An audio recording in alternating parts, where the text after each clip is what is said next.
Hello everyone, just wanted to cover something today on self-love.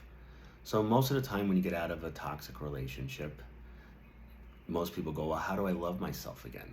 Well, one thing we have to look at, have we ever loved ourselves to begin with? So if you just got out of a relationship that was harmful, of course you're not feeling love for yourself and feeling happy or bliss or anything like that. You're usually blaming yourself, especially if that person was very manipulative, because everything seemed to be your fault. And you're always ruminating on how you could have done things better, what you should have done, could have done. So instead of thinking about how can I love myself again, let's think about how can I stop putting myself down? How can I stop hating myself? How can I stop blaming myself? Once you could start to look at those things, then the self-love will eventually come. There are people in the world that aren't toxic, but their self-esteem is very low and they don't think very highly of themselves. This is a personality or characteristic trait that people just normally have. The only thing is, when you throw fuel on the fire for somebody who already feels that way through a manipulative relationship, of course they're crushed. So let's look at ways we could stop hating ourselves. So one of those ways is start being more compassionate to yourself when you're not feeling good. Notice that and give yourself the love that you would have gave somebody else that needed it at the time. Being kinder to yourself. How do you be kind to yourself? Well, not having any type of pressure where you have to feel something or get over something within a certain timeline. Just allow yourself to experience what you need to at that moment in time, and things will start to unfold on their own. There doesn't need to be any pressure. Another thing is realizing all the self-doubt and self-blame that you've taken as being the truth from that person. Because remember, most of the times when you're in a toxic relationship, you justify their behavior instead of noticing for what it is. You know, most of the time when you look at somebody's behavior and you're trying to diagnose them, you're looking at their behavior, right? And you're taking that for what it is. And then you're trying to see the patterns through that. So justifying their behavior takes all the responsibility off of them and you put it on yourself. So noticing that is a very big part of your healing process. Stop blaming yourself. Looking and noticing at your own inner dialogue. Is it very negative all the time? Are you condescending to yourself? Do you gaslight yourself?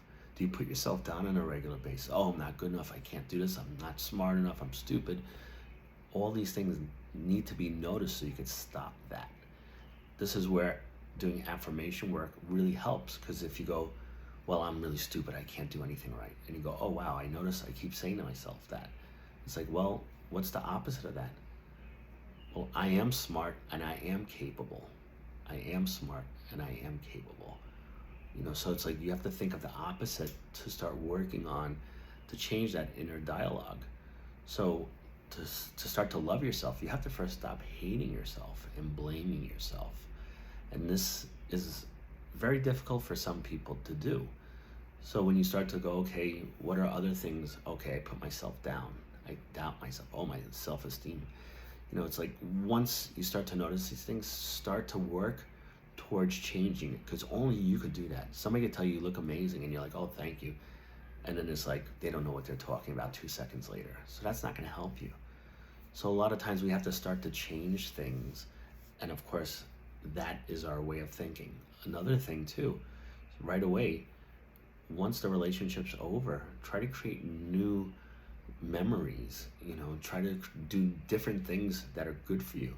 So if you're the type of person that's been wearing the same thing forever because you don't care, go get something nice to wear. Go get a haircut, go get your hair done, go get your nails done. You know, go somewhere different. Don't go to the same places. If you go to a coffee shop that's 2 blocks away and those bring memories, go to something that's 10 blocks away. Start to really work on changing those patterns that are not helping you moving forward and they're keeping you stuck. Only you could be aware of that. And then once you're aware of it, you could write it down. If you keep thinking certain things, oh, I'm not pretty enough, oh, I'm fat, or I'm too skinny, or you know, any of these things.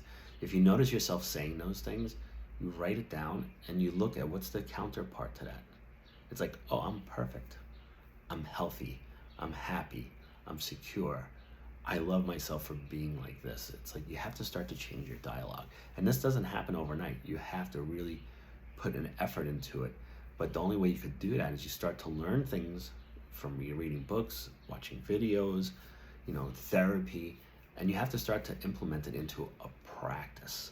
So if you're doing affirmations as a practice, meditation, contemplative meditation, you're doing some type of rhythmic dancing where you're just letting yourself feel, expressing yourself with music, for words, writing poetry, just anything. You have to start to change stuff where you start to put stuff out there where you could go, okay, I need to work on this. Okay, so what do I do? Okay, every day, every morning I wake up, I do my affirmations. Before I go to sleep, I do my affirmations. It could just be for 3 minutes. Oh, I'm noticing my negative self-talk today. Okay, when I'm looking in the mirror, I have some negative self-talk about my image. Oh, I noticed that. And you have to start to work with changing that. Because just taking a seminar or watching a video or reading a book is not going to do anything for you. That's why therapy usually works. Why? Because you don't go to the therapist once. You go for a certain amount of time. And that person keeps bringing stuff back for you to work on. But the way it's going to really help you is by you understanding things on your own also, where you can notice things and be aware. So once you start to put yourself down, you have negative self-talk. Oh, why am I saying that to myself? Stop. Or you say pause. And it's like think of something else or come back to your breath. And eventually you'll start to work through these things. And eventually you'll start to rewire your brain. And this will change your life. But nothing can happen in the blink of an eye. Everything right now is, through the internet and quick. I got my ebook in 2 seconds instead of waiting a week for my book. It's just like, okay, I need to work at this. And give yourself a goal. It's like, okay, what do I do to myself that puts myself down? Where I'm not loving myself. I'm actually doing the opposite. Give yourself a goal that week. Notice my negative thoughts and just say stop. Or for this week, every morning I'm going to wake up and I have 2 affirmations. And then before I go to sleep, what am I grateful for? There's so many things you could do. It's just endless. But you have to put in effort and you have to put in the work for yourself in order to change that. Because nothing could change by itself. You have to put forth the effort. And in the beginning, nothing is easy. Everything is difficult in the beginning until it becomes easier. But this requires effort, work on your part, and some discipline. And if you look at things when it comes to learning anything, you don't want to do something once a week for an hour and then don't do it till a week later. It's better to do something with a lot more frequency and shorter duration than one thing for a long period of time and less frequency. And with this, you'll develop your own practice. Just like saying going to the gym. Once a week's not going to do anything for anybody. Go twice a week. And if you love it, go 3 times a week. Same thing with doing meditation, doing yoga, doing some type of physical activity, reading certain types of books. Oh, I'm going to read 20 minutes a day before I go to sleep, something uplifting. I'm going to shut the TV off when it's starting to bother me or there's negative stuff.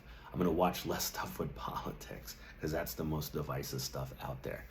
And start to create an environment that is cultivating your kindness, your compassion, and your love and your thoughtfulness toward yourself.